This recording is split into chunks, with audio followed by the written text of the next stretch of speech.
Hi, welcome to AmalgamNation presents World of Lorecraft. Priestcraft Edition. Priests practice a complex, organized form of spirituality. It can be built around moral philosophy, the worship of a particular deity such as a loon, and or idol worship.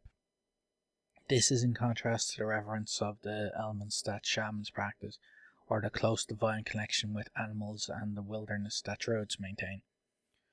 Priests serve not only as influential religious figures in their respective societies, but also as powerful practitioners of divine magic. They use this to heal and to protect or harm and weaken. Devotion to the faith of Azeroth leads many priests to the paths of courage and heroism.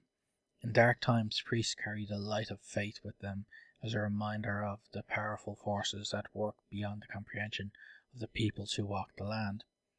Powerful healers with an innate connection to the divine, priests are empowered with abilities that aid them in times of dire need. Priests comprise quite a varied group in Azeroth. Many are followers in some manner of the Holy Light. Some priests choose to be pyre-masters or high priests, while some of the most experienced become epic priests. There are also racial restrictions to some titles, such as Witch Doctor for trolls and Priestess of the Moon for Night Elf females. Priest Tactics. Priests are generally regarded as a tough class to play in PvP, but are highly desired in battlegrounds. They are easily the best healer in the game and a great utility class. While the discipline and holy specializations focus on making very strong healers, the shadow specialization focuses on damage dealing while restoring the party's health and mana at the same time. Many players regard healing priests as being the jack of all trades healing class due to the great diversity of healing spells at their disposal.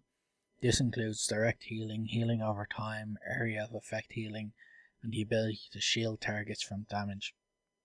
Due to this great diversity, a healing priest can heal any encounter, while the other healing classes may find it more difficult. Healing priest tactics generally involve conserving mana while deciding the ideal time to heal. Priests must decide which spell to use and at what time. While Flash Heal and Power Word Shield may be very mana intensive, they are excellent methods to quickly rescue someone from death.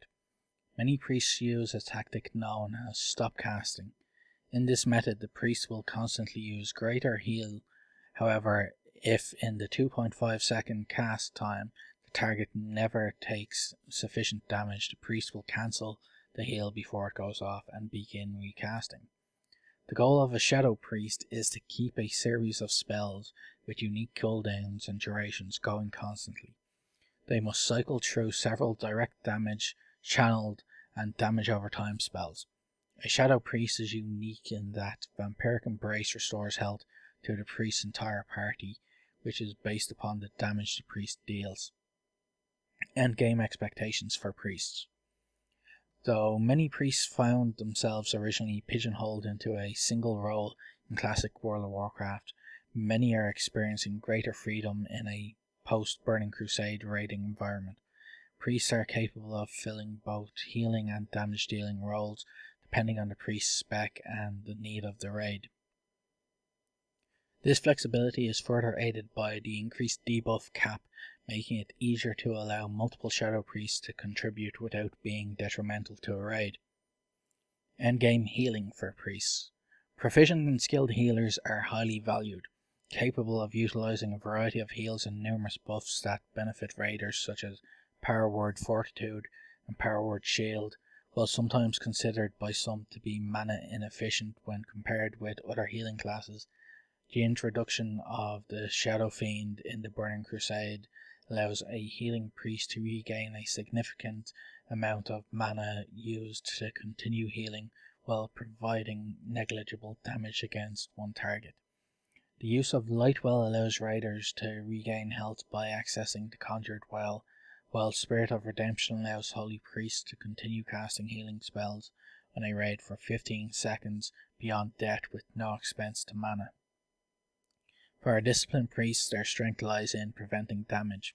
They cannot put out as much raw healing as holy priests can. However, the strategy for our disciplined priests is quite different. They prefer to strengthen allies and prevent damage from happening by shielding others. Disciplined priests are capable of healing multiple targets, but in a large group their role will usually be to keep the main tank alive. Their specialization focuses on protection, while healing priests do not possess the raid healing output of a druid or the tank healing capabilities of a holy paladin. Priests are incredibly proficient at both of these roles, earning them the name the Jack of all trades, master of none. Endgame damage. The strength and versatility of a shadow priest has been recognized as an invaluable asset in both 5-mans and raids. A shadow priest is capable of contributing significant damage as well as providing a variety of buffs and debuffs that benefit the group as a whole. Vampiric Embrace gives a portion of the shadow priest's single target shadow damage as a group-wide heal that can aid in keeping the health of group members up. This can be especially helpful when grouped with a tank and warlocks who life tap frequently, as well as rogues and feral druids performing melee damage. In addition to providing significant damage and buffs, shadow priests have the flexibility to drop out of shadow form and provide backup healing if the situation warrants, though they typically suffer from reduced bonus healing. Some notable priests are Anduin Wrynn, Archbishop Benedictus, Zabra Hex, Iridi, Talon Priest Ishal, High Priestess Ishana, Senjin, Velen, Vol'jin, and Tyrande Whisperwind. As always, remember, play to game and game to play.